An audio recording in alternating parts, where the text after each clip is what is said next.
Welcome to the Dare to Know podcast. I'm your host, Fabian Corver. Today we are joined by Anthony DiMaggio. Anthony DiMaggio is Associate Professor of Political Science at Lehigh University. Professor DiMaggio's research is interdisciplinary and is based in the fields of political science, political sociology, and political communication. He's the author of numerous book chapters, journal articles, and 9 scholarly books, recently including Rebellion in America, Political Power in America, The Politics of Persuasion, and Selling War, Selling Hope. You can find the links to all these books in the description below. I hope you enjoy this episode. The Dare to Know podcast is now also available on iTunes and Spotify. Please check out the links in the description below. A special thank you to this episode's sponsor, Fabian Corver and Joanna Berman, for the new podcast microphone. I hope you all enjoy the improved audio. Professor DiMaggio, welcome to the Dare to Know podcast. Thank you for having me. Appreciate it. Yes, thank you so much for joining. I really appreciate your time. So maybe before diving into it, could you just give the audience a little bit of your background, what you've been working on, what are your main areas of research, and then also maybe, how did you get actually interested in the work, the political work of Noam Chomsky? Sure. So my background is I'm an associate professor at Lehigh University, which is located on the East Coast. I'm originally from the Midwest, Chicago metropolitan area. I've been in academia for more than 20 years. My focus is really interdisciplinary. I do a lot of political sociology and political communication studies. And so, within those boundaries, I do a lot of specific things. I look at social movements and how they affect change, inequality in politics, public opinion, right-wing politics in particular, and the mass media in politics. So, really this is sort of my general background in terms of academic scholarship. And then I also do popular writings at places like Counterpunch and some other venues as well. No, that's really great. And focusing on the topic of today, of course, we're talking about trying to understand Noam Chomsky, also in his political work. So, how did you actually kind of get interested in Noam Chomsky as kind of a figure? Well, it's interesting. We had talked a little bit before this, and I had to think about it for a minute because it's been a while. I didn't remember until I had to think about it and go back. So I would say, we're talking about probably like late 1990s, 1998, 1999. I had originally become aware of Noam Chomsky's work. I was just out of high school at that point, into college, really, by 98 to 99.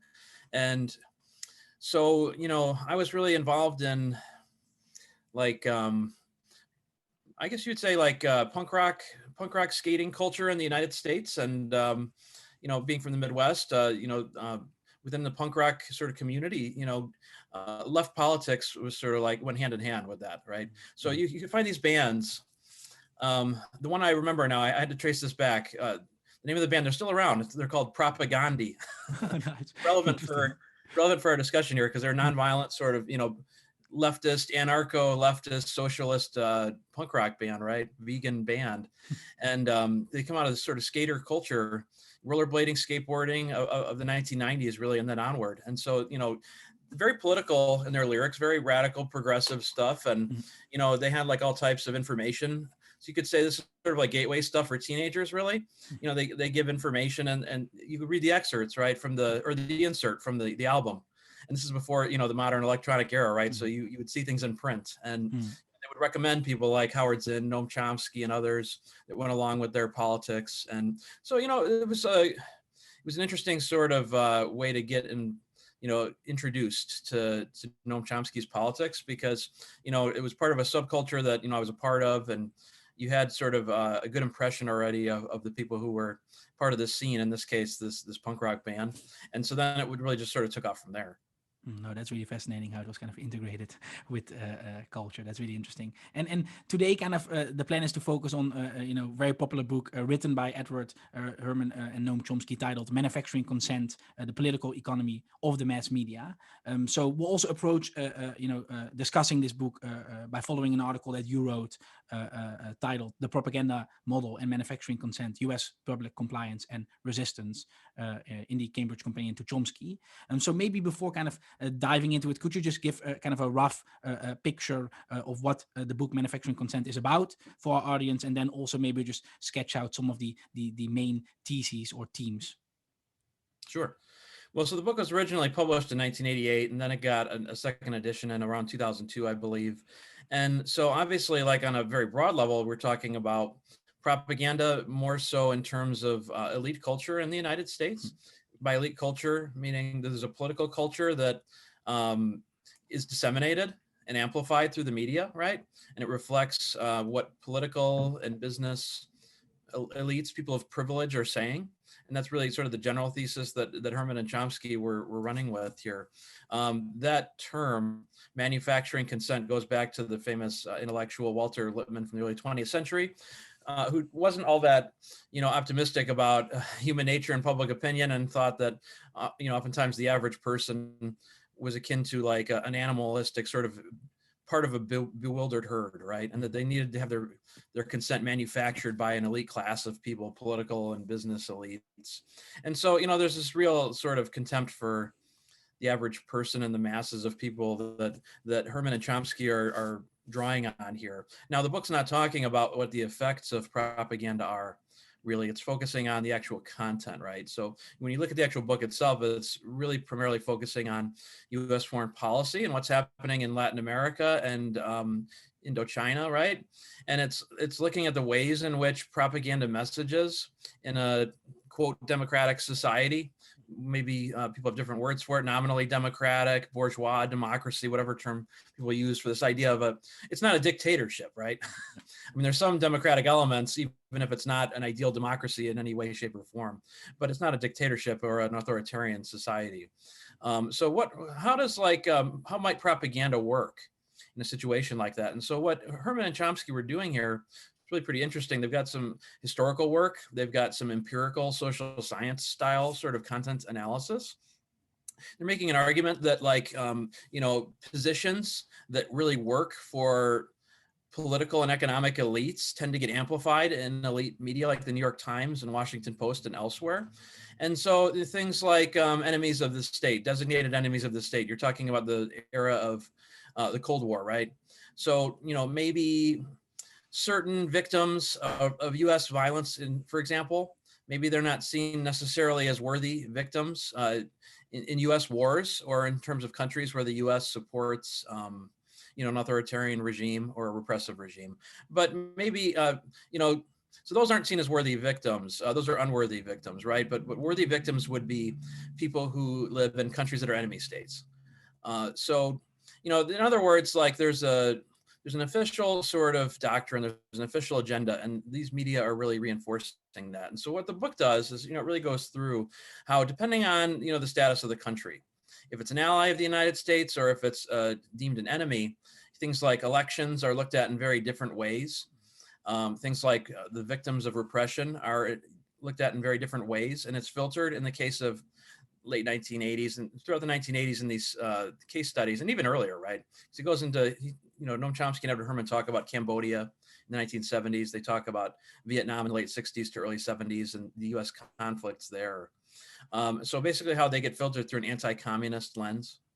So this is an important point. When they talk about propaganda, they're not just talking about how the media may serve political elites, but also business interests. So the idea that they're serving a corporate capitalistic interest. So, that's being, when you look at the Vietnam War, right, being filtered through the Cold War era, this idea of capitalism versus communism and how those capitalistic interests are being served by the media. So this might initially sound conspiratorial for people who aren't familiar with the idea of propaganda. But it's something that can be empirically studied, and they do study. You can actually test these things, right?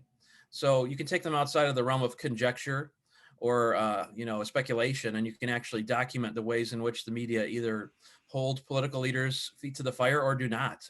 Maybe the way that they maybe even amplify official messages and propaganda, and that's clearly the message coming out of this book.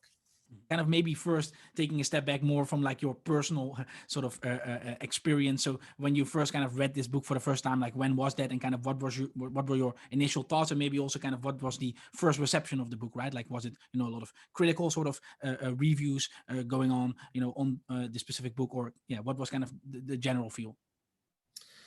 I don't recall reading any reviews of it. I think what ended up happening is, I had been exposed to a couple of Noam Chomsky's books, like in the late 90s, as I mentioned, 98 to 99. He was writing a lot of interview books, right? Pamphlet style books. These are like gateway sort of books for people who are just looking to get into politics. I hadn't even decided yet by 1998 to 2000 if I was going to do political science and political communication. That was something that came a little bit later. So it was interesting in the sense that, really, I would say between like 1998 and 2001, reading a lot of interviews from Chomsky, stuff online, actual books that you could find at stores like Barnes and Noble. I remember ordering stuff from an anarchist collective in Oakland called AK Press. That's where I got a lot of this stuff. And yeah, so it was interesting because from there, it was a little bit more of a heavy lift to get into a book like Manufacturing Consent, right? Because that's, if anybody's read the book, it's a pretty dense book, right? This is real like social science, political, historical analysis. So it's not like a simple interview little pamphlet book or something. So I would say, it's probably around like 2002, I picked this book up. And it actually took me a couple of years to read it. A lot of other stuff I was doing as an undergraduate in college at that point, a lot of other stuff I was reading, a lot of classes I was taking, and it wasn't an easy read. It's an incredibly important read, and I think worth it for everyone who's interested in propaganda to read. But, when you're talking about a book that's, about 300 pages, right, of social science, that's not like an easy thing to digest for the lay person, the average person. So yeah, it was interesting. It took me a couple of years. I got through it at a certain point, and I think it's interesting in the sense that this is the kind of book, if you look at it, that wouldn't get published by a popular publishing house today, because the quality of discourse has fallen so far in the United States and elsewhere as well. This is something that the late Andre Schifrin talked about. He actually worked at Pantheon, where Noam Chomsky and Edward Herman published this book in the 1980s. And he was sort of forced out of Pantheon as they adopted a more sort of big business model of publishing. He talks about this very explicitly in an interview. I went back and actually found it was like from about 10 years ago with Robert McChesney, the really important media scholar based out of University of Illinois. And he talks about how basically the corporate mass market-based nonfiction industry really shifted by the 1980s and 90s away from a place where books were being published because people thought that editors thought that they were good and they were worthy original contributions without much of a consideration about how much money they could make. And it shifted from that to something that it is today, which is, to the extent that we even have bookstores in America anymore, it's, really simple, superficial books from political personalities that don't have really much political content to them. They're very much on the surface. There's not much depth or nuance. It's a personality looking to make money. Oftentimes like cable media personalities and other political leaders who are looking to get a mass market. And you're not really going to learn much from these books if you are interested in a deeper analysis of American politics and society. So Schifrin talked about this in his interview with Robert McChesney. He said that, these kind of books wouldn't get published by a Pantheon, or for the most part, the vast majority of books that were getting published in the 80s or earlier by these mass market presses would not get published today.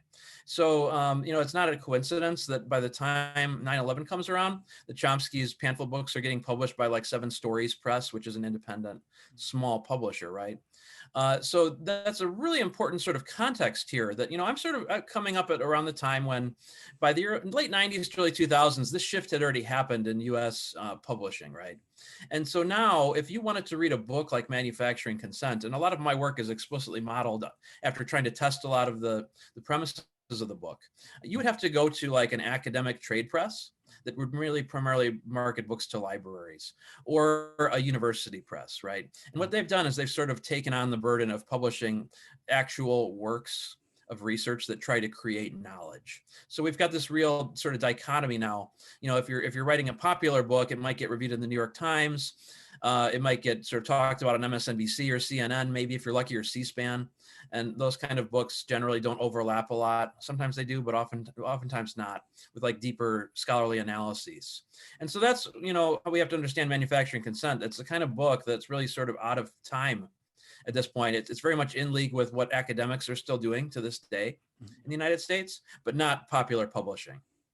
That's very interesting, that context, how they kind of moved beyond that. And yeah, no, that sounds really fascinating. I think we can get deeper into that as well later in the conversation. Um, uh, Maybe let me start reading a quote, and then I would love to hear your thoughts on this quote, kind of understanding what Chomsky and Herman are trying to talk about. So let me quote: the US media do not function in the manner of the propaganda system of a totalitarian state. Rather, they permit, indeed encourage, spirited debate, criticism, and dissent, as long as these remain faithfully within the system of presuppositions and principles that constitute an elite consensus, a system so powerful as to be internalized largely without awareness.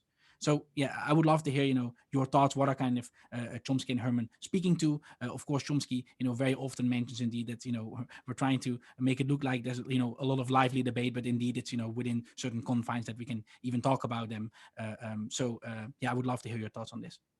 So you mentioned the word presupposition. I think that's interesting in the sense that, this idea that people are adopting dominant views and a range of views that are being expressed and embraced by political leaders of both major parties in the United States and business elites, the mindset of these individuals, these elites, but that they're doing this in a way where they may not even be conscious that they're doing it all of the time. Yep. What you're really talking about there is this idea of indoctrination, right? Yep. That people become inculcated or propagandized to accept a very narrow way of looking at the world that oftentimes comes off as very elitist when you're talking about the stuff in manufacturing consent and in other propaganda studies that have been done.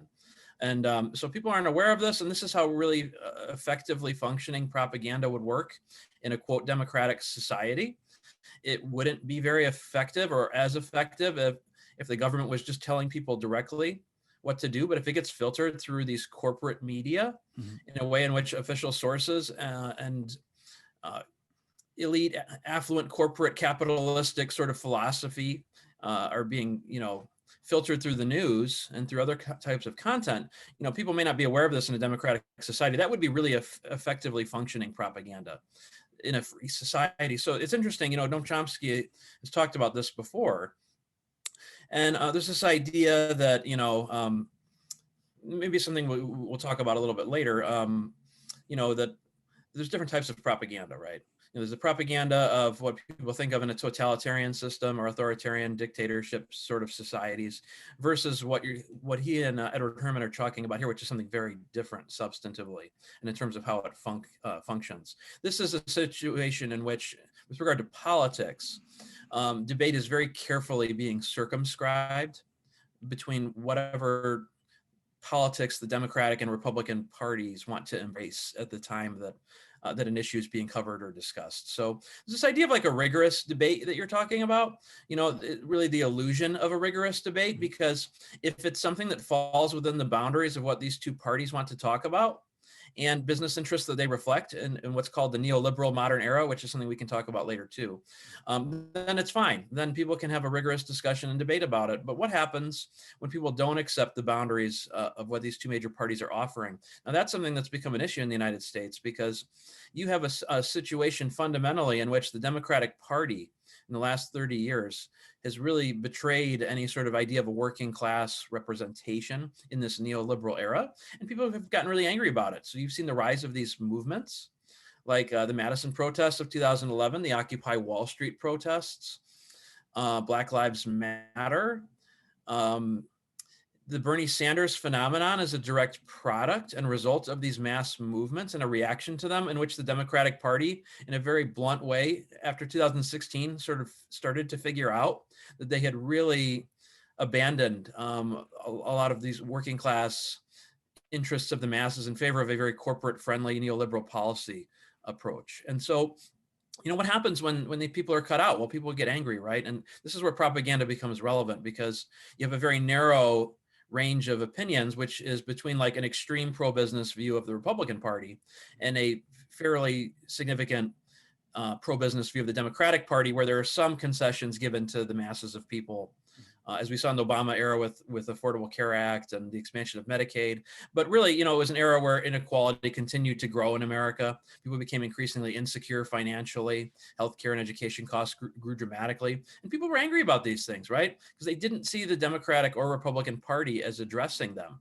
And so there was a mass disillusionment that's come up in the modern era. And this is a problem if you're talking about a book like Manufacturing Consent, because these are the kinds of views that get left out of discussion when journalists tailor reporting to whatever the Democratic and Republican parties are saying and whatever their affluent donors and business supporters want them to talk about.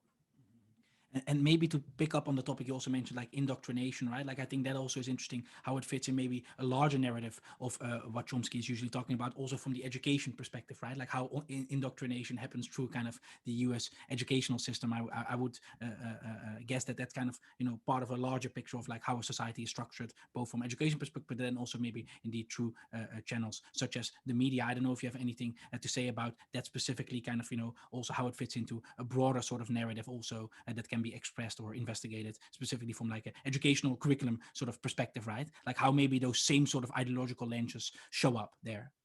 Sure. It's really interesting when you read Manufacturing Consent because it's a very applied work and it's not really heavily theoretically based, but if you know Noam Chomsky, I mean, I know him, I've known him for years, I've corresponded with him, and he's really operating from a very broad left perspective where you could say that there is an influence of Marxian politics. You could say there's some sort of socialistic and anarchistic politics that Noam Chomsky has always embraced. You could say that there's a Gramscian element to this. And so if your viewers aren't familiar with Antonio Gramsci, he's a famous Italian Marxist from the early 20th century, who basically applied the writings of Marx and Engels. And so this is relevant to your point.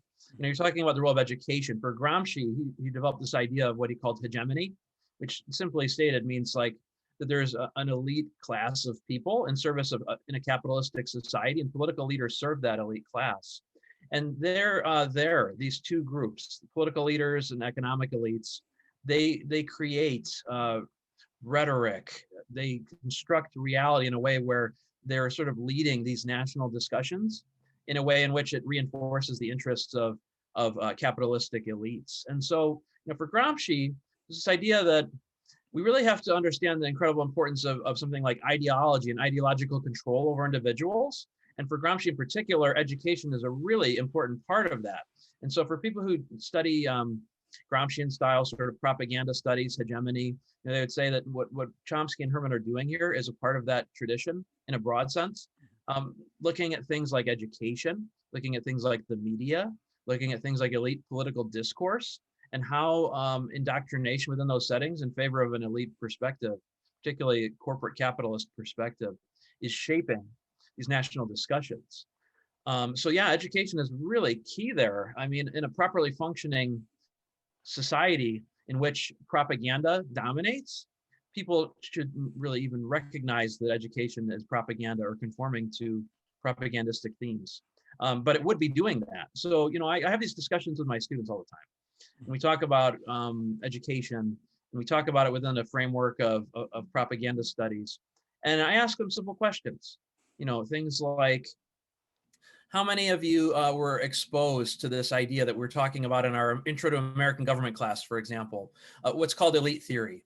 This idea that there's a political economy out there in which, in a capitalist system, business people have a dominant position and they dictate politics overwhelmingly at the expense of the masses of people who may have other interests or desires. And so I asked them, how much of this have you ever heard of when you took an American government class in high school or middle school? Did this come up? And almost virtually nobody says that it did. And so if you were to ask these people, did you think you were getting indoctrinated or propagandized to not question the foundation of your society and everything it's built on? And they would say, no, I didn't think I was being indoctrinated, but now that you brought these things up, now I'm thinking about them. And so that's how you would know, when you talk about an effectively functioning propaganda system in which education doubles as propaganda, that's how you would know that these things are happening, that people, they accept what they're told because they haven't been told anything else. And then it's only when they're confronted with alternatives that we start to see something closer to some sort of democratic discourse where different views are being explored in an open way, in which things aren't being circumscribed and censored. Mhm. Maybe to follow up on that, I guess also a theme that's discussed a lot recently is, maybe to counter that, I guess, right? Like, so maybe people aren't aware necessarily, of the propaganda that's kind of being applied to yourself, right? Like people might not reflect, on that and don't realize it. But also, some people say there's also this trend, right, where like university students are becoming more like activists, right? Like kind of projecting, I guess, their own views, kind of maybe against certain authority structures or existing systems. Do you think that is a legit way to kind of counter that, or do you think it's kind of still sort of a separate component, or what do you see kind of as that sort of interaction? Well, it's important to point out for Herman and Chomsky that they're looking at elite culture, right? They're not looking at what the masses are doing in the streets and what students are doing. And certainly there is indoctrination that happens in higher education and in K through 12 education. I don't think there's any question of that. I don't think any society could function without indoctrinating people in favor of the dominant values of that society. So speaking in general terms, that is something that certainly happens. But for Chomsky and Herman, and particularly Chomsky, he's very careful to distinguish between elite discourse and what the masses are saying and thinking. If you read some of his pamphlet books like Media Control, when it talks about the spectacular achievements of propaganda, this is something I'm working through with my students right now in my class. I teach a class called Media Politics and Propaganda, right? And in the book, Chomsky talks about how there's this elite discourse and elite indoctrination and propaganda. But what's going on with the masses of people? Well, maybe sometimes they're getting distracted. Maybe at other times they're challenging the dominant values, right? And that's important to what you're talking about right now. That you have social movements, right? Chomsky talks about the Vietnam syndrome, how people during the Vietnam era and the Vietnam War, eventually, after a number of years of this bloody, violent conflict, started to ask questions about whether it was a moral conflict or not, whether it was immoral, not moral, but immoral. And so, you have social movements, right? The civil rights movement, the Vietnam anti-war protests, the women's rights movement, the environmental movement. This is a wave of protests going on in the late 60s and 70s, and even earlier into the 1950s with the civil rights era. And so I think we're in a second one of those now. I think we're in an era where you have a mass wave of social movements comparable to what we saw in the 60s and 70s, because it's just movement upon movement, right? You have like the early sort of rumblings on the right with the Tea Party in the late 2000s, and then that quickly shifts to Occupy Wall Street, the Madison protests, Black Lives Matter, Fight for 15. Black Lives Matter has multiple iterations over time, right? This goes into the anti-Trump protests, continued environmental protests throughout this whole era, the rise of Me Too, and then COVID era protests related to, working conditions that people faced in a pandemic. And so what we're really seeing now is the mainstreaming of protests and a second wave of that. So this is really interesting because, Noam Chomsky and Edward Herman are writing during a period in between these two waves of protest. This book's being published in 1988, right? So you're talking about a retrenchment, sort of a period where we're talking about the rise of the neoliberal era. And I think we're seeing the beginnings of the rollback of that in the last 10 years, really. We're seeing something similar to the uprisings of the 60s and 70s. So this is something that the book doesn't really talk about. And not to blame Chomsky or Herman for this. I mean, you can't predict things that are going to happen 30 years in the future, right? Yeah, exactly. Definitely. No, fully agree with that. But no, that's very fascinating. Maybe taking a step back. So could you maybe explain like how is propaganda kind of usually defined, right? And how it's defined kind of, in Chomsky's and Herman's book, specifically propaganda, I guess, in democratic states? Sure. I think that this is one of the problems that we struggle with in the United States, particularly in elite culture. I will say this not as bragging rights, but actually as a way of lamenting this. I'm probably one of and I tell my students this, I say, just so you know, when I teach this class, I'm one of the top 5 foremost empirical scholars of propaganda studies in this country. And I say, but that's not bragging because I'm like also one of the only ones who does it. Yes. Like there's like 5 of us. Yes. Maybe 5. So like, it's called like, process of elimination. There's nothing left, right? There's nobody else doing it. And this is a problem because there's a long-standing assumption in the United States that propaganda is something that happens elsewhere. And as a result, propaganda is something that people don't have a problem talking about in the elite culture regarding a totalitarian state, a dictatorship, but it's something that people have historically been very reluctant to talk about in American politics, and particularly contemporary American politics. There's an exception here. The exception is historians. If you look at the discipline of history in the United States, there's a whole cottage industry of propaganda studies that are being done, because now people recognize that propaganda existed during World War I, during World War II, during the Vietnam era, during the Cold War. And now we're even getting to the point where people are starting to recognize this finally with regards to the war on terrorism as it winds down. So, it's okay now to talk about propaganda as it existed in the past because it's not considered threatening anymore. It's history, right? Yeah. But with regard to contemporary politics, political scientists and political communication scholars, political sociologists, I mean, it's really slim pickings here. Very, very few to know people study this stuff, because there is this long-standing perception that propaganda is something that happens somewhere else. And we have a very infantile understanding of this, which is to say not much of an understanding at all in this country, in the US, because, people instantly think of what? You hear propaganda, Nazi Germany, the Holocaust, totalitarianism, Hitler and goose stepping, and all of this SS brown shirt propaganda and mobilization. And of course, propaganda existed within that context. But I tell my students this on day one of the propaganda class, it didn't start there. Propaganda is an old concept. And, to a very significant extent, people like Joseph Goebbels were borrowing from the Americans. People like Edward Bernays, who's a pioneer of American propaganda in the 19 teens and 20s, selling the First World War to Americans through propaganda and demonization of the Germans and one-sided depictions and just flat out lies and disinformation, right? So, yeah, I think that this is sort of a really huge problem in the United States, that the people don't want to talk about propaganda in a democratic context. I think for someone like Chomsky and Herman, what they're really doing here, which is a service, and Chomsky has said this pretty explicitly at points, he is taking this concept of propaganda and he's talking about how not only does it exist in democratic societies, but maybe this is the kind of place in which it would be the most effective.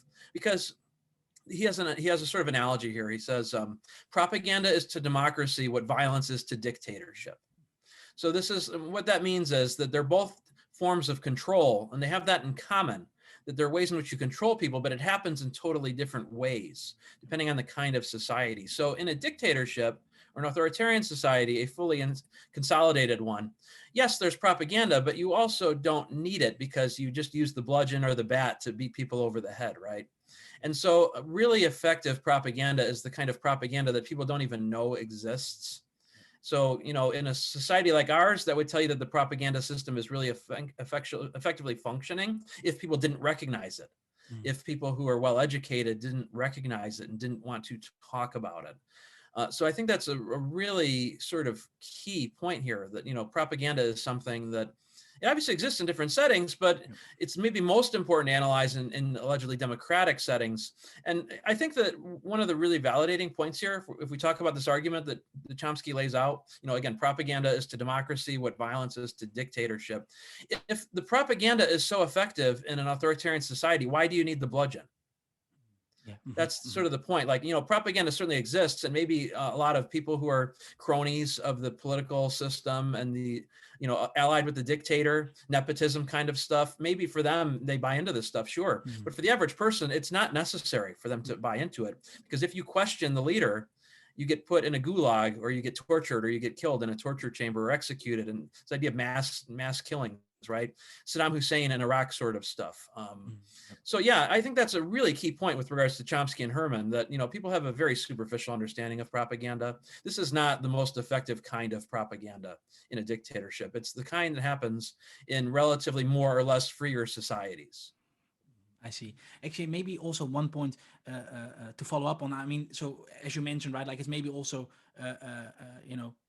harder to put your finger on exactly, what is, the proper propaganda component. Of course, I mean, you can investigate it, I guess, but in some sense, is it also, again, this would be a question, kind of a matter of degree, that, right? Like, maybe a certain propaganda doesn't mean, flat out lies, but it has, a certain bias or certain, ideological lens kind of, worked into it. Is that maybe one of the reasons, right? That it is, a certain level of degree, which actually, this might go a little bit off topic, but that reminds me always of, when people say, okay, you make this analysis that Chomsky does, about the media, then, you shouldn't read the media anymore. And then, his answer is always, no, of course, you still need to read all those medias. They still have a lot of resources to get a lot of news, right, that you wouldn't get otherwise. You just need to understand what is the ideological lens, remove that, and there's a lot of useful information left. So that's interesting. So, it seems to me then that, in that case, certain propaganda is, a level of degree, but remove it and you still have a lot of, core information. So it doesn't mean immediately, ignore all of it.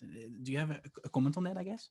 I think that makes sense. I think, unfortunately, I hear a lot of people who are pretty left and also right-leaning in America who say things like, well, the New York Times is biased, right? Or it's propaganda, so we don't have to listen to any of it. And the problem with that is that, there's also people who work for the New York Times and these other corporate venues who are professionals, and they are trained to report in professional ways. It's just that you have to take into account that there's a certain filter in which the information is coming through. So these are people who have, generally speaking, would see themselves as having integrity. They are professionally trained. If the New York Times reports that Joe Biden today said, I don't know, let's just say hypothetically that he's decided that he wants to endorse this idea of coming from the Sanders wing of the party, that $50,000 in student loan debt forgiveness, that should be a thing for each American who is dealing with student loan debt in this crisis.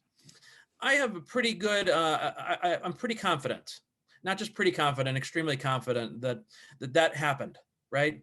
Yep. So the real question when you study propaganda in a more sort of nuanced setting, like in a relatively free society or a freer society, it's not that they're reporting on events that didn't happen over and over. It's just that there's certain ways in which these events are being depicted.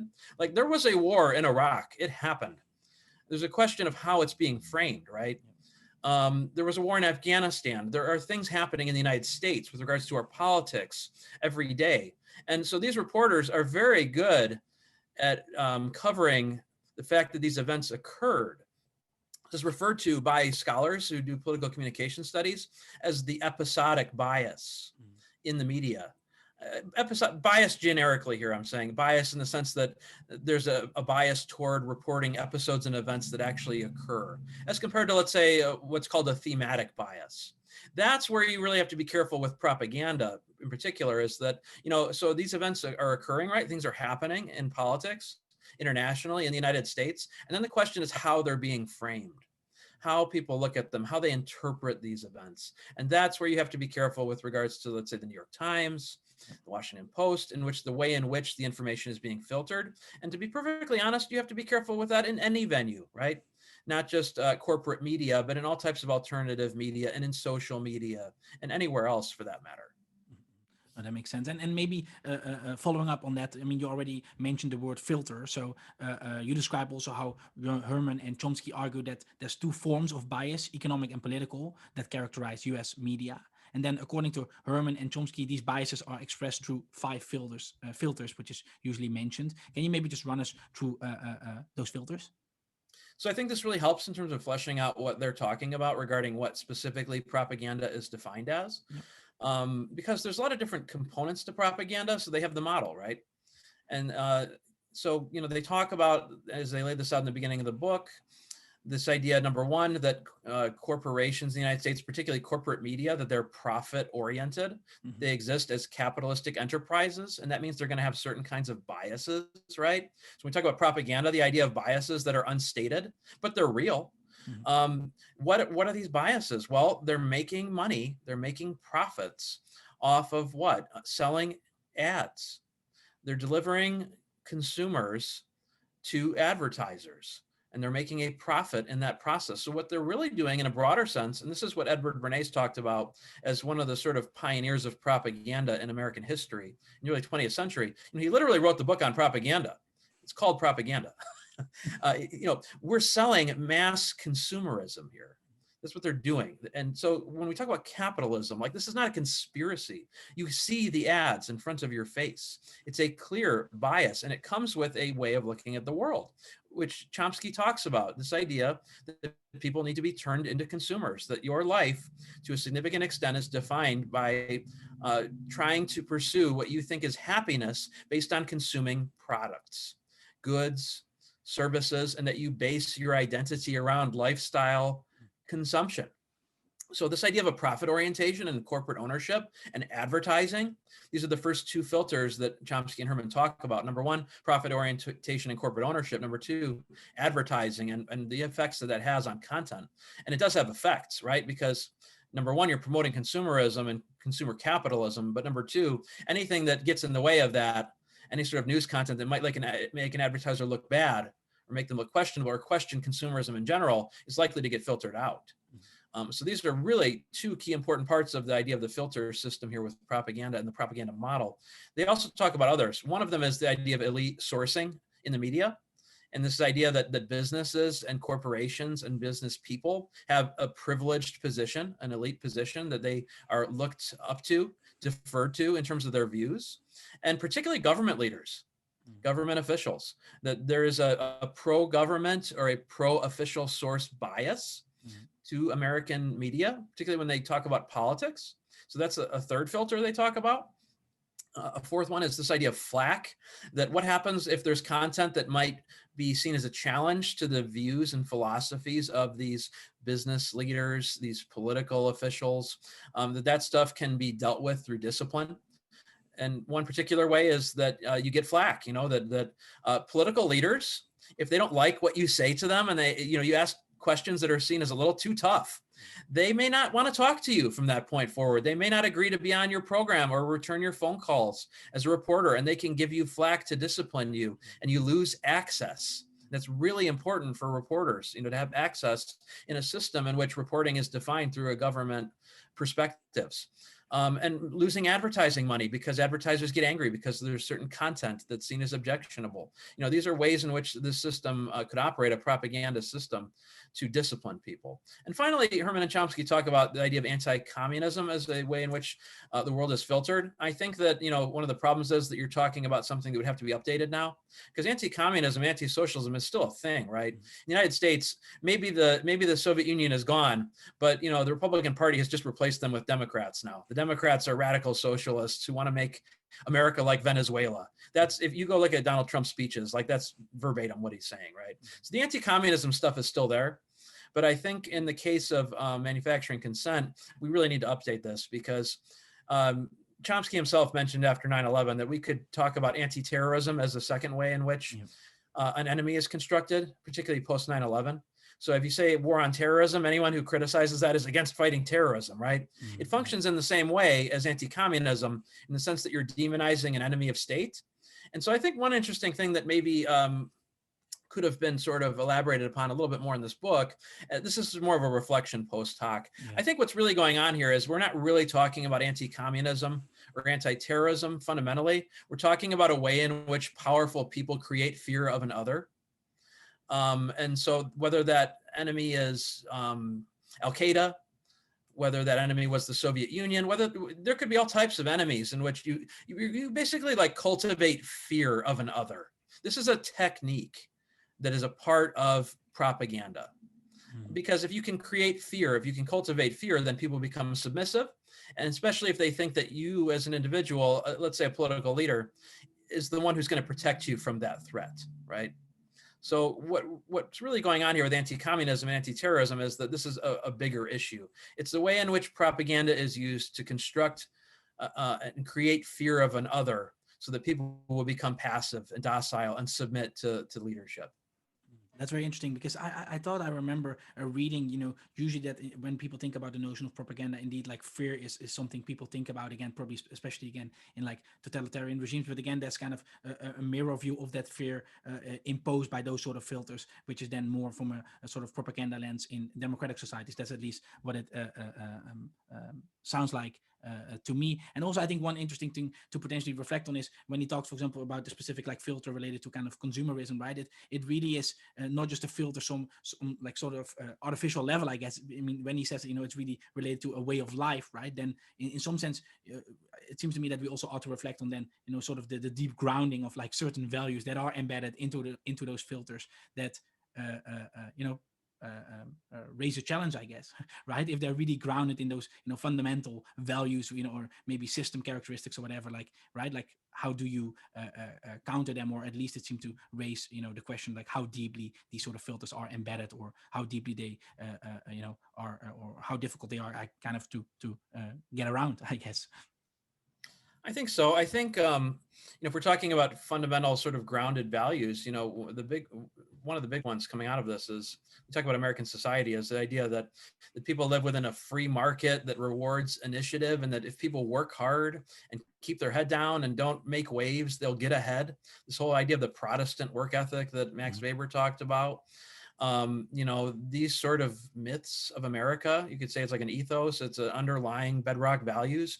These are the kind of things that are taken for granted in this society when you talk about elite messaging, right? These are things that you hear from both Democratic and Republican political leaders and within the media, within educational systems, I think an important point, right? These sort of bedrock assumptions in an effectively functioning propaganda society, these things would be taken for granted, seen as like reflexively accepted, right? Without much question. Yeah. And maybe continuing on the top of kind of elite contempt, like you describe also in one of your articles how Chomsky's work kind of emphasizes this contempt of intellectuals holding for the American public. And you cite many examples, I guess. I mean, one of them being that, one national survey, and I quote your work, found that just 31% of Congress persons and 30% of executive branch officials believed Americans know enough about issues to form wise opinions about what should be done. So, I mean, you already referred to it a little bit earlier in our conversation, but can you just elaborate a little bit on this sort of elite contempt for the public? Like, in what sense is that really sort of a American politics sort of phenomena, right? Or maybe just a much more broad phenomena that we can identify? Sure. Political scientists have been saying for decades that politicians don't pander to public opinion. They have pre-existing policies that they seek to implement, and they try to like sell them to people. They have a policy and they want to work public opinion around it, a pre-existing agenda. And that's really the sort of par for the course in the neoliberal era, of course. And this, of course, involves contempt for the public because you don't ask people what it is they want. And to the extent that you listen, it's only because they're screaming in the streets, as I talked about with, the rise of mass protest movements. And then people are forced to listen, these political leaders. So I do agree with that point. And I think that this is really sort of straight out of Chomsky's framework here, that he's talking about a mindset that goes back more than 100 years in modern society of the manufacture of consent and the idea that the average person is part of a bewildered herd and their consent needs to be manufactured. So this has really been historically the backdrop of what's been going on in terms of like a propaganda model and the assumptions there. What I was doing is really looking at modern polling data, because a lot of what Chomsky does in his writing is he looks at very prominent intellectuals throughout the 20th century who reflect this very elitist notion throughout different periods of that history, throughout the entire 20th century. And so what I did is just sort of updated that stuff, looking at polls, you can see that people actually say these things, as you mentioned. But one thing I want to bring up here, this is actually really, really important, is that I think, the America or the United States of 2021 is very different than the United States of 1988 or 2002 that Noam Chomsky is talking about with regards to manufacturing consent. Because I do believe that it's still the case that political elites have elitist views and they're not terribly interested in what the masses want. We're having some very strange developments as well, particularly in the United States and in other countries, whether you're talking about in Europe with the rise of neo-fascist movements and throughout much of the rest of the world too, in India and the Philippines and in many other countries, right? The idea of authoritarian neo-fascistic movements. And so this is really fascinating and disturbing and scary in the case of the United States, because what basically happened in the United States in the last decade, I don't really like to admit this. It's unfortunate to admit it, and it's very sad. But you had one of the two major parties that ventured off fully into conspiratorial politics of a very fanatical variety. And this really started taking off in the Bush years. During the Bush years, President Bush was notorious for this idea of trying to construct realities, conspiratorial realities that didn't exist. And they said this very openly. His chief of staff, Karl Rove, told a reporter, the problem with you reporters is that you still live in the reality-based community where you think that solutions to problems emerge based upon your judicious study of reality. And that's not how it works anymore.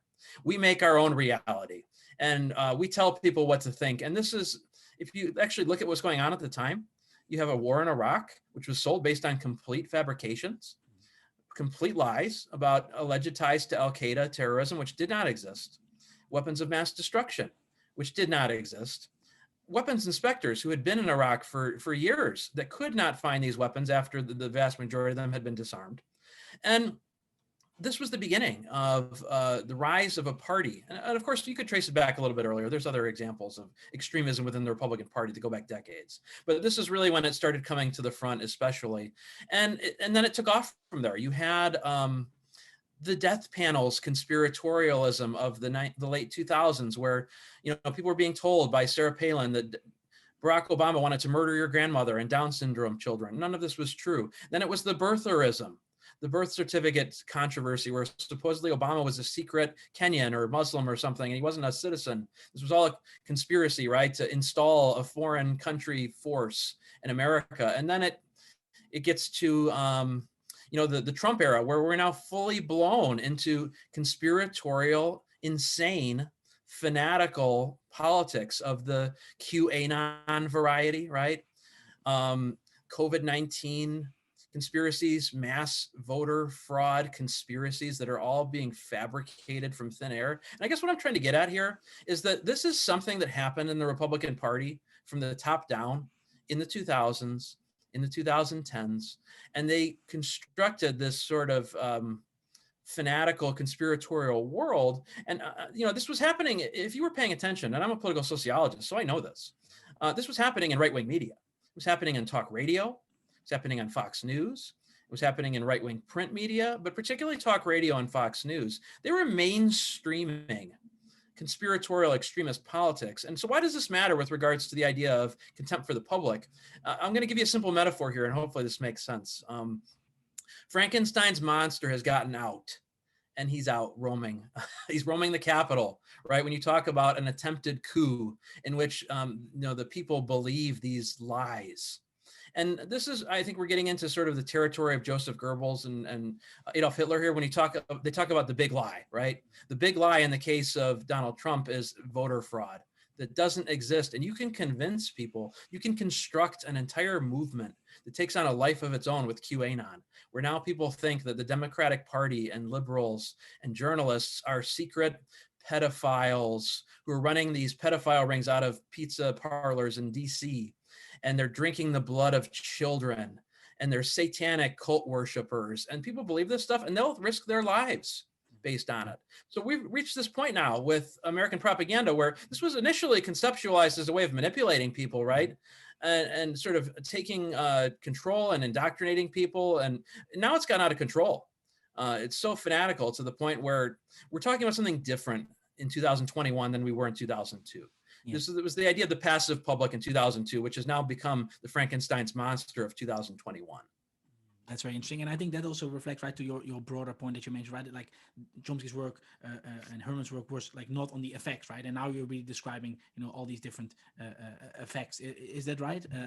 Like that would kind of be part of this sort of phenomena that you're describing, moving from sort of the passive citizen to much more, what's happening right now.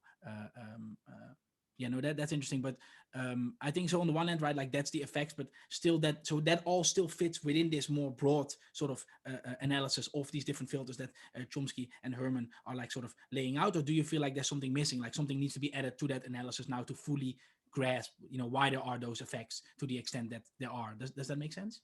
I think so. I think it's a good question. I think what I would say is that we have to be very careful when we look at manufacturing consent, because it reflects very top-down view of propaganda that was more prominent in the 1980s, 90s, and 2000s. And that still exists. Yeah. No question that it still exists. Political leaders still use spin and propaganda, and they still rely on journalists to disseminate it. But the model that Chomsky and Herman were operating based on in the late 1980s and 1990s was one of a more pacified public in a neoliberal society, which was known for public passivity. And what we're talking about now is sort of a hybrid system. I've been very clear about this in my writings. We have something in between. You've got the classical sort of fascist regimes of the 1930s, right? And 1940s. We don't have that. We don't have a fully consolidated authoritarian fascist society in the United States. That doesn't exist. We don't have the deferential, pacified neoliberal society of the 1980s and 1990s, where people were not running around in the streets spewing raving sort of maniacal conspiracies, right? And trying to overthrow the government. Yeah. We're somewhere in between these two extremes of the pacified society and the extremely indoctrinated, active, paramilitarist society of a fascist Germany, right? We're not either one of those exactly. We're somewhere in between. We have elements of authoritarian and fascistic politics, and yet the United States is not some kind of fully consolidated authoritarian society either. We still have the freedoms to say what we want without worrying about necessarily government coming and picking us up tomorrow, in this case, because of a podcast like this, for example, right? Yeah. So in that sense, I think that, manufacturing consent is still incredibly valuable, but a lot has changed in 30 years too. Yeah. So the analysis has to be extended, I guess. But would you say, similar to, what you describe as kind of, this sort of neoliberal society, right? Like the passive citizen. Like now you have, this other type, right? Super active, but going crazy, or maybe other sort of propaganda. Like is the classic media, and then social media, is that like the one that fits onto that, right? Like that it's okay. Let's look at how these sort of propaganda content like gets spread out to massive scale, like or do you feel like what are the different components there that we have to analyze, or is it really social media being a major one that has to be investigated in a similar sort of fashion, understanding maybe in a similar sort of fashion these are the filters from this sort of perspective, this is how it gets from top bottom up, I guess, sort of propaganda models, like we just need an extension, or we need something radically different to understand it? In some ways, it's an extension. You still have corporations that are profiting off of social media, right? Like they were traditional media. It's still a model based on consumerism and advertising and money. So in that sense, the propaganda model makes perfect sense. In another way, we are talking about something that is substantively different, in the sense that when Noam Chomsky and Edward Herman were writing this book, they were talking about the gatekeepers being corporate media journalists, right? These are your gatekeepers. And what social media have done is, in a sort of radical way, I don't want to say revolutionized, because I think that they're very reactionary forces and they're almost counter-revolutionary, but they are very extreme in the sense that they've removed the traditional gatekeeper, right? Now people can curate their own content. And you've got even the president of the United States doing this with Donald Trump, right? And so what you've done is you've removed the filter of the traditional gatekeeping journalist, who is at least engaged in some kind of due diligence in terms of reporting that, like, okay, these things are happening, these things aren't happening. Like there's some kind of basic professionalism there, even if it's being manipulated, even if there are filters involved. We've really taken all of that away. And so what social media have done is they've basically told people that every person's opinion is equal, and anybody can disseminate anything from any source they want, no matter how questionable it is. And so the town drunk, the guy sitting at the edge of the bar who's just babbling, is now on equal footing with the PhD or professor or professional journalist, because none of it's getting filtered, right? And the gatekeeper is gone. So I think that's a really important point in terms of a difference, because I'll tell you, to be honest, I never saw myself saying this 10 years ago or 20 years ago, that we would get to a point where corporate professional journalists are now seen as one of the last lines of defense against the worst kinds of disinformation, like death panels, birtherism, electoral fraud, and that sort of concoction, right? QAnon. And I actually do research on this stuff. So it's very clear, if you do a content analysis of major newspapers like the New York Times, CNN, the Washington Post, that they have been very, very vigilant in pointing out that these things are all baseless and groundless. So where is this stuff coming from then? Where are people getting this stuff? They're getting it from political leaders like Donald Trump. and they're getting it from social media and from all types of unsavory actors that are promoting disinformation that's allowed to matriculate without a filter, because there's so many people who are involved in curating content on Facebook and on Twitter that the moderators can't possibly hope to censor and sort of monitor all of that content. So when I say that, corporate journalists are one of the last fronts holding the line against massive disinformation, that's not so much a positive judgment of them, so much as it is a judgment of how bad our society has gotten. That it's gotten to the point where these people, relatively speaking, look positively professional compared to how bad the information has gotten. So that raises like a major question, I guess, which of course goes way beyond this book. But the gatekeeper, right, that you talk about, like, how do we solve that? Who should be the gatekeeper? I guess that's like a major topic right now. I think it was like last week that Facebook also created their committee of a bunch of law professors, basically like kind of deciding on those difficult topics, right? Like what should be content that should be allowed, what shouldn't be allowed, right? Like I assume that's kind of one body of potential gatekeepers. How should we think about that topic? Like, I like it when you say, okay, right, like this gatekeeper sort of way of thinking about it. Like, what should we put in place there? Like, I don't know if you have any thoughts on that. I think it's maybe going a little bit off topic, but it would be interesting to know. Well, I'm working on a book on fake news right now, and fake news and propaganda are things that go hand in hand. Disinformation and fake news, those are sort of synonyms. Disinformation means like conscious manipulation of people through selective information, and even Chomsky uses that term too. I think that, these are really important questions that are coming up in terms of how to deal with this, right? Because when you remove the gatekeeper, then the question is, how can we get good information?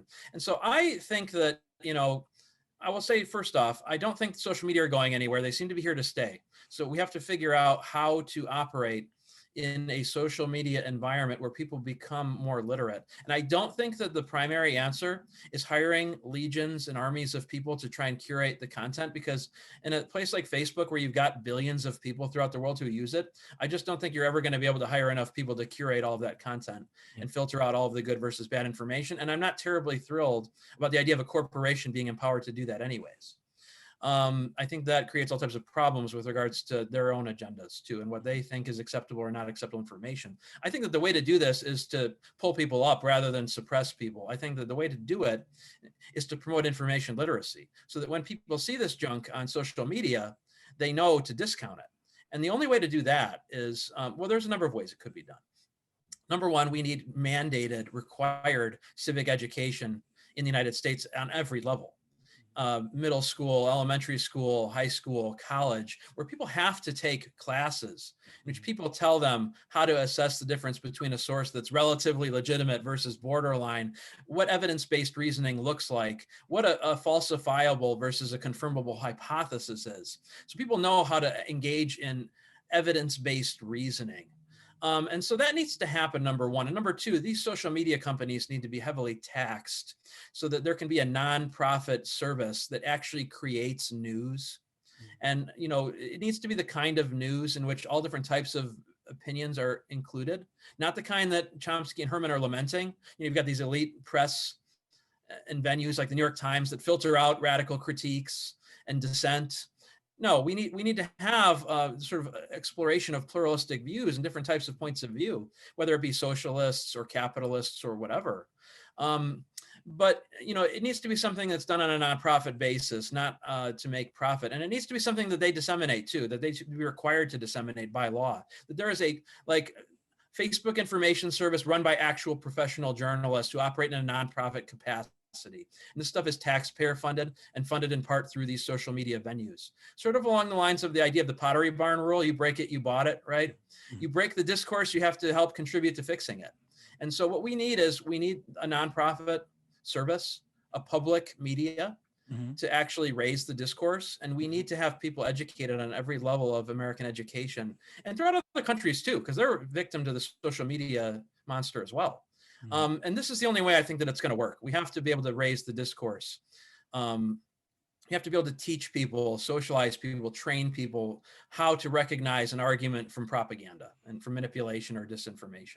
Maybe moving a little bit to your research again. I mean, we already talked about. You already gave some examples, about the political elites, how they dominate sort of foreign policy news.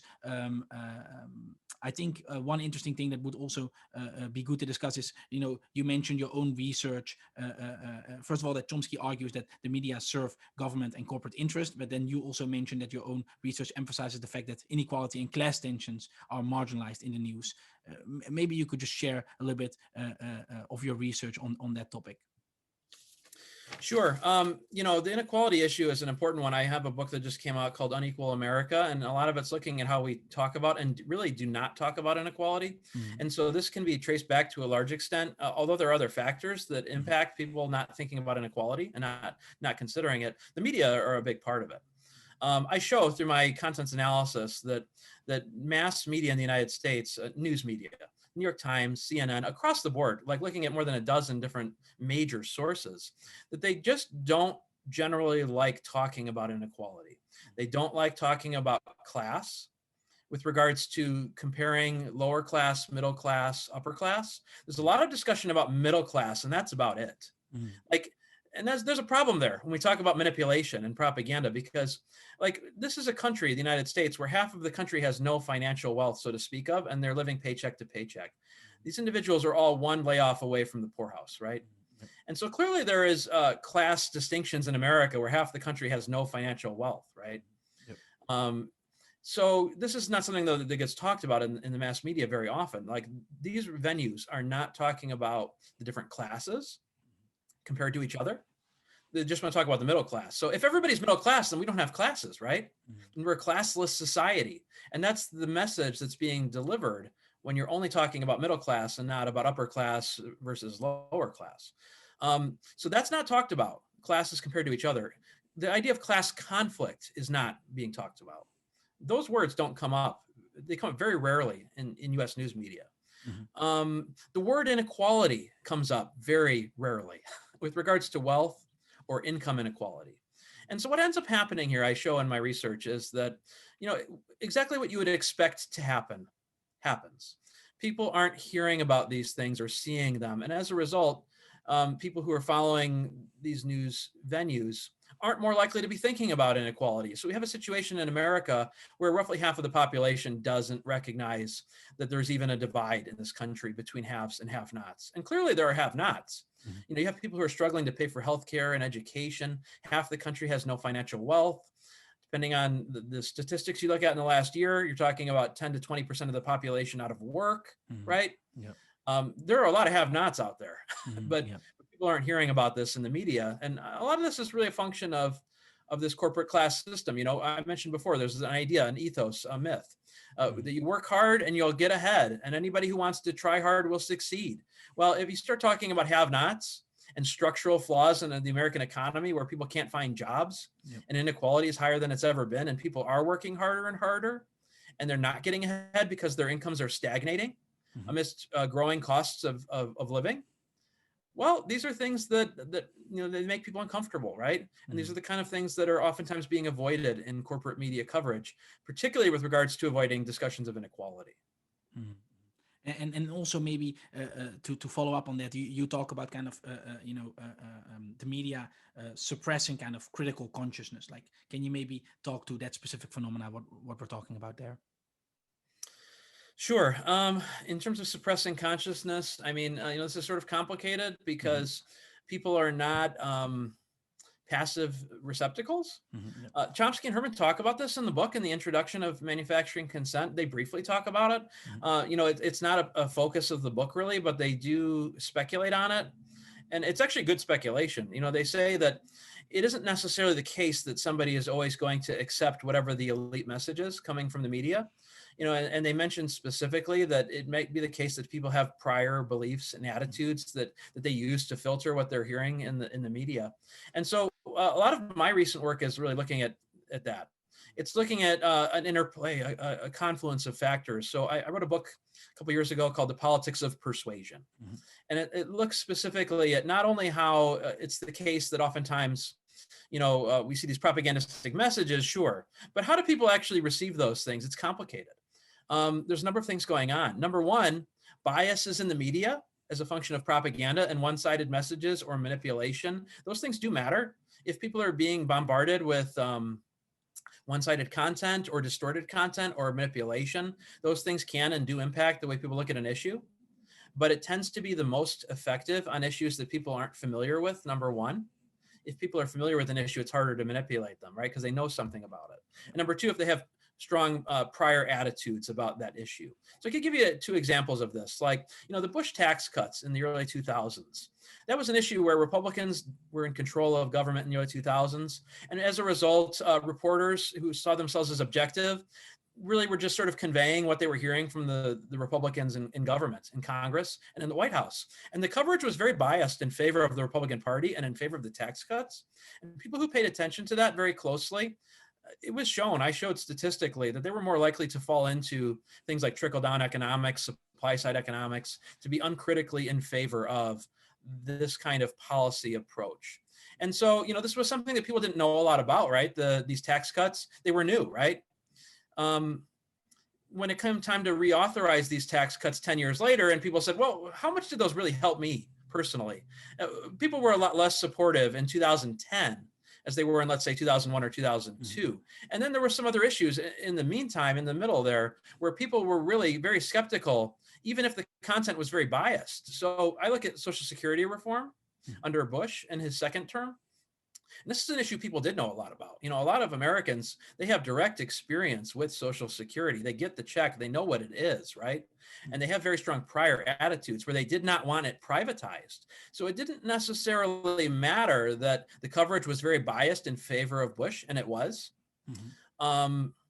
because people had an independent reference point. So the interesting point, that I'm making in my book is I'm sort of trying to update what Chomsky and Herman were doing so many decades earlier. They were talking about attempts to manufacture consent. Mm-hmm. What I'm trying to do is assess whether that consent is actually manufactured, and it's complicated, right? Mm-hmm. Like some of it has to do with elite messaging that does get filtered down and does manipulate people, but people aren't passive vessels or empty vessels. They do have their own prior attitudes and experiences that can combat that.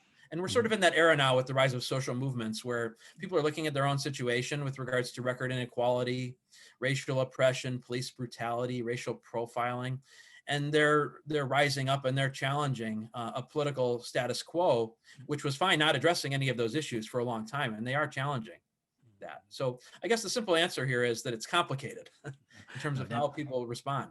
Mm-hmm. No, that makes sense. Maybe also one thing that we discussed but not necessarily focused on yet is kind of the role of the journalist, right?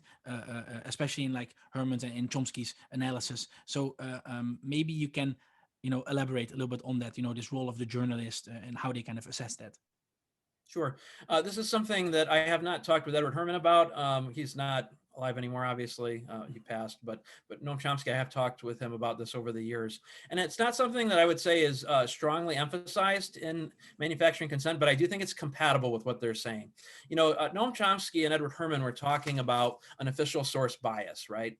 And in some of my writings, when we talk about the role of the journalist, really what I'm doing is elaborating upon that by looking at the ways in which journalists have certain kinds of routines that they adhere to, based upon how they're trained to be objective journalists. Mm-hmm. And so to make this a little bit clearer, I talk about objectivity, and I mean a very specific thing by objectivity when I talk about how journalists behave.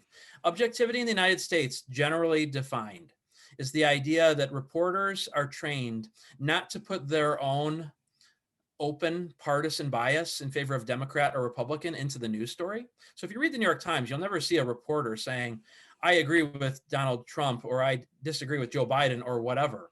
They're trained as in a sort of conveyor belt way to reinforce what the political leader is saying and disseminate it. Think of it sort of like a megaphone, right? They're amplifying a message. And the reason why they were doing that, they're doing that historically, is because that's what they're trained to do. That's what objectivity means. It means I don't put my own personal partisan opinion in. I just convey to you what these other partisans are saying. And so you end up becoming a passive sort of receptacle and a transmitter for propaganda. And so in that sense, when we look at objectivity, right, it's compatible with the idea of a propaganda model in terms of a official source bias, right? That you're conveying this official source and information. And that, I think comes straight out of manufacturing consent. It really does. I think that the problem that came up in the Trump era is that, to put this bluntly, they weren't even trying anymore with a lot of these lies. Like, these are the kinds of lies during the Trump administration that could be easily disproven in 15 seconds of a Google search and going to a nonpartisan fact-checking website. They were so clumsy, the lies that have been promoted, satanic demon hellspawn people drinking children's blood. Like, this is just farcical on its surface, on its face. Donald Trump is retweeting dozens of QAnon conspiracists. So we're actually sort of in a little bit of a different era now with regards to objectivity and how journalists operate. And I alluded to this before. The discourse has gotten so bad that now objectivity includes not only sort of conveying what these political leaders are saying, but sometimes having to sort of put on the brakes when the propaganda is so clumsy and ridiculous and absurd that you couldn't hope to keep your journalistic professional credibility if you disseminated it. And so what I mean by that is, like, the New York Times can't be caught disseminating QAnon propaganda because Trump wants them to disseminate it. This is not a sign so much of how great journalism is working, so much as how bad the American political system has gotten. That you have people who run one of the two major parties that are trafficking in this kind of blatant nonsense. So it's sort of complicated in the sense that, Herman and Chomsky, they're talking about reporters, and the way in which they're talking about it, in which I've historically talked about it, as reporters who are objective in the sense that they convey the information from elites, but within boundaries, right? It has to be not factually absurd on its face. Yeah. And that's where we're at now, right? Where this stuff has become so factually absurd that they have to sort of say, wait a minute. No, that's actually very interesting. Like how you mentioned indeed that notion of objectivity, and like kind of that, first that's kind of really mapped onto just the actual playing field of, the political parties, right? And there's, where it gets constrained. And then the opposite scenario, I guess, where indeed anything is possible and there's no constraints at all. And then, the question kind of becomes, right, like constraints of kind of reasonableness, or, how do you put those in place, I guess, which is kind of a big debate. I guess also this kind of fits into, just more broad sort of cultural, but also like sort of philosophical debates about, like, deconstructing everything, or kind of, what is really the basis that we're working with, right? Like, I think that also becomes kind of a big question, especially when you first take this notion of objectivity, which seems to be very biased towards certain authority structures, and then after that we just deconstructing any authority, that you're just left with kind of a full open playing field. And then you have to raise the question, which I guess actually fits with what Chomsky always says about anarchism. Okay, authority, it always has to be justified, right? Like, what is that justified authority in the sense of news? Like, I guess that would be a major question. Yeah, I'm not sure if you have any thoughts on that, or if I'm rambling. No, it's a good point. You mentioned deconstruction, and I think that's actually a really appropriate word. When I teach my propaganda class, I talk about a sociological concept called the social construction of reality. Yeah. So realities can get constructed and deconstructed. They always do. And so we're sort of at a point right now where, I used the term, I said, like, things that are absurd on their face, right? Factual absurdities. But maybe not so absurd, right? Because when you remove the gatekeeper, people might come to believe all types of crazy things that someone who has a PhD like myself thinks are absurd. But other people who don't have the training to assess things based on, a social scientific method and evidence-based reasoning, they might come to believe all types of things.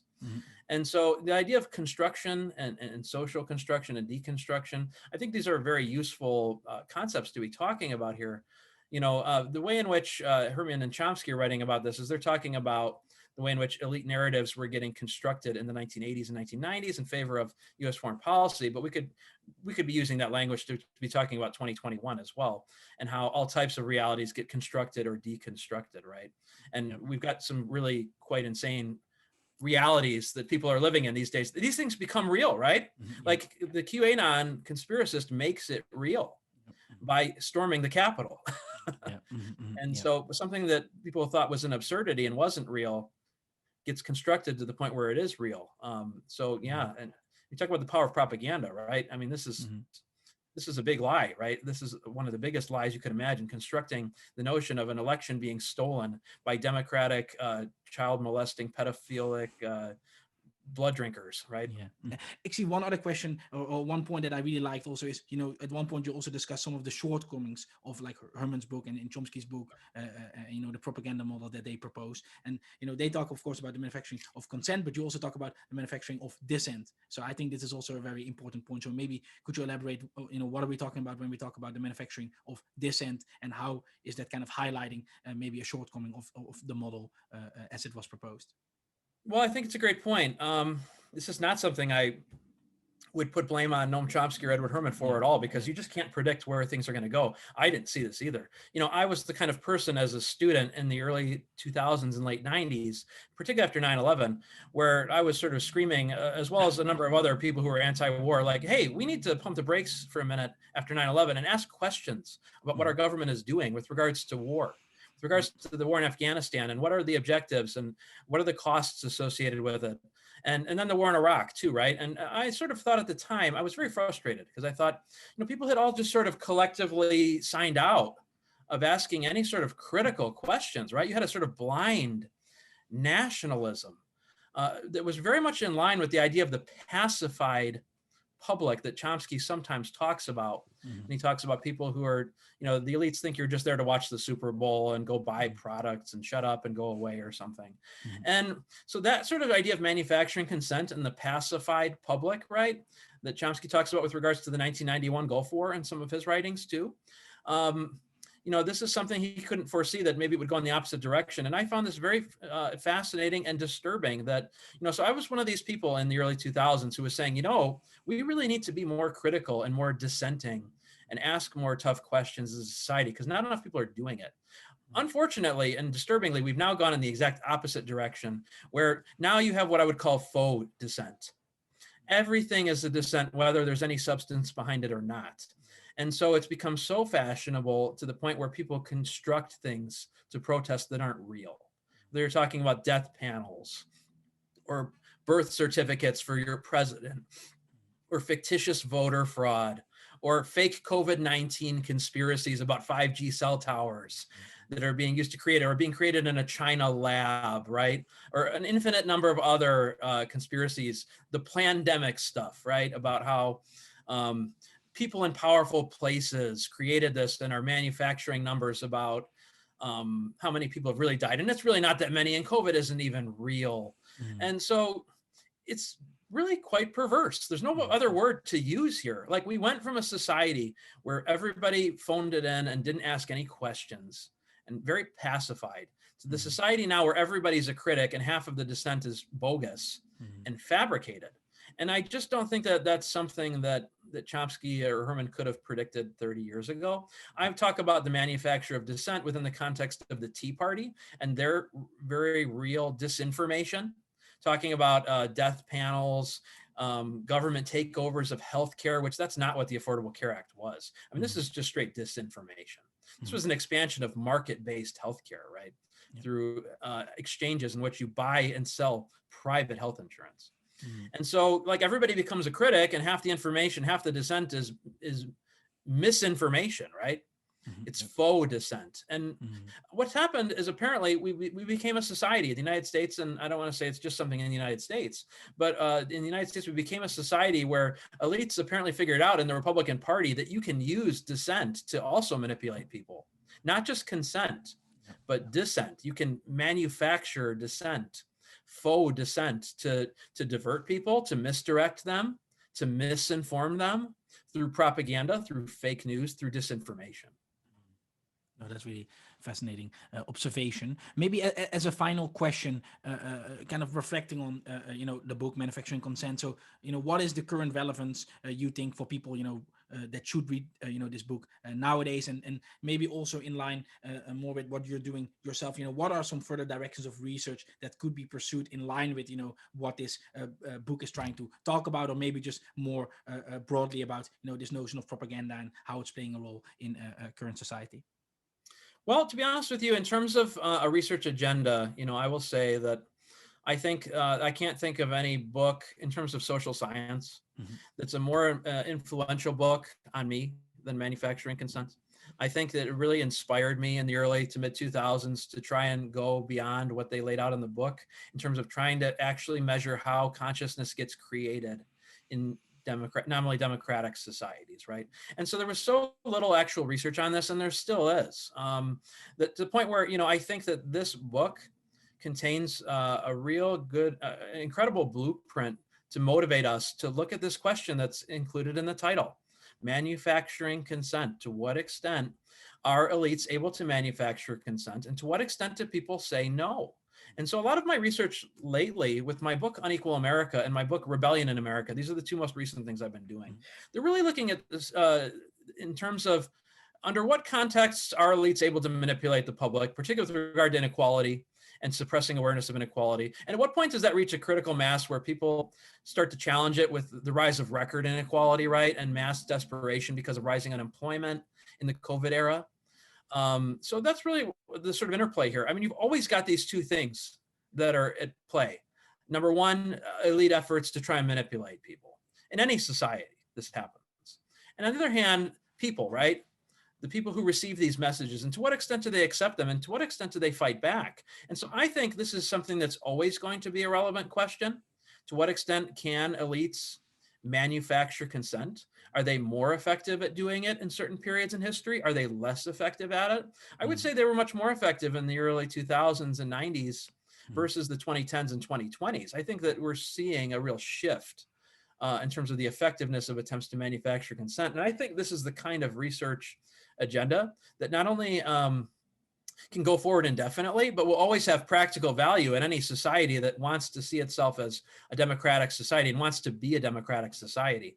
We really have to be talking about the empowerment of people in any sort of legitimate democratic society. And that empowerment can only happen through people who are engaged in rational discourse, looking at lots of different points of view where they're empowered to engage directly in the democratic process. And in order to do that, you need to have good information.